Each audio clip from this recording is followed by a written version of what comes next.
enseignant-chercheur à l'Institut de géographie tropicale de l'Université Félix Houphouët-Boigny. Et c'est pour moi un grand plaisir de prendre part au séminaire du LMI Nexus.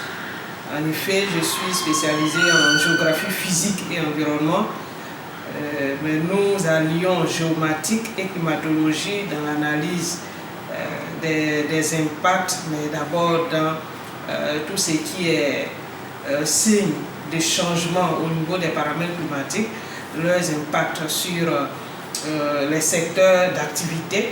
La Côte d'Ivoire en a défini un certain nombre et nous essayons de voir l'impact de ces changements climatiques-là sur les différents secteurs d'activité.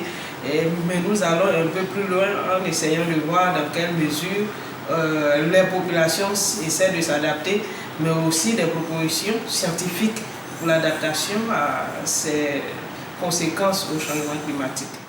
Déjà, je félicite les coordonnateurs du projet LMI Nexus dans la mesure où il y a une sorte d'interdisciplinarité. Nous sommes géographes de l'Institut de géographie tropicale, comme je le disais tantôt, et nous faisons partie, nous sommes partie prenante en fait du LMI Nexus.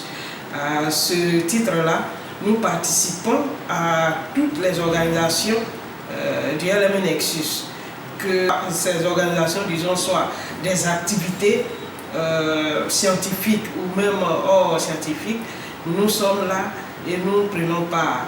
À titre personnel, je participe même à l'organisation et à l'animation des séminaires, des 14 séminaires organisés jusqu'ici par le LMI Nexus.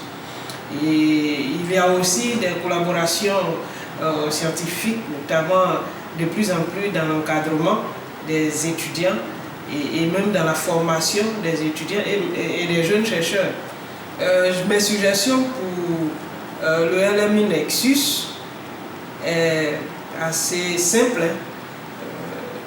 Il y a déjà une bonne dose de collaboration entre les différentes institutions. Ce que je veux relever, c'est que toutes les parties prenantes au LMI Nexus ont des approches méthodologiques différentes. Nous, géographes, on essaie d'impliquer l'homme dans tout ce que nous faisons. Les physiciens sont beaucoup plus dans les questions de modélisation et autres.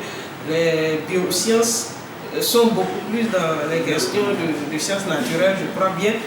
Alors, une collaboration beaucoup plus imbriquée en essayant de changer davantage sur nos différentes méthodologies vont contribuer, bien entendu, non seulement à la prospérité de la science, mais aussi au développement de notre pays et pourquoi pas des pays limitrophes.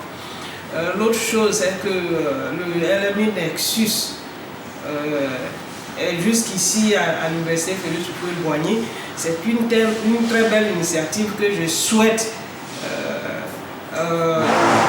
que l'on étende ce LMI Nexus-là à d'autres universités. Et puis les collaborations ou la mobilité doit être assez active au niveau des jeunes chercheurs, que ce soit des doctorants comme les jeunes chercheurs, ceux qui sont en début de carrière surtout. Voilà. Et puis les résultats qui sortent de tout ce que nous faisons comme travaux dans le cadre du LMI Nexus, ma proposition c'est qu'il y ait une plus forte visibilité, disons, de ces activités-là.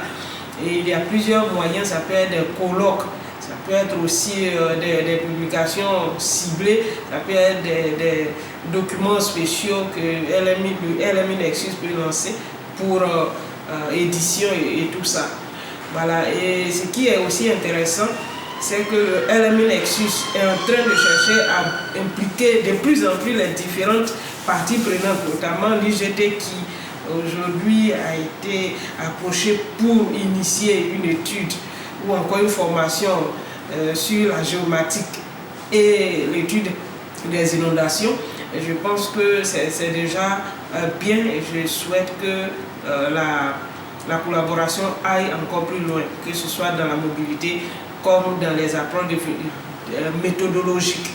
Merci bien.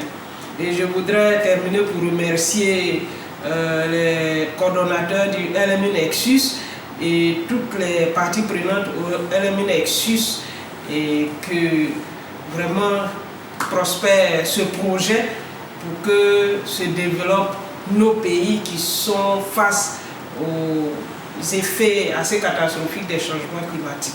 Je vous remercie.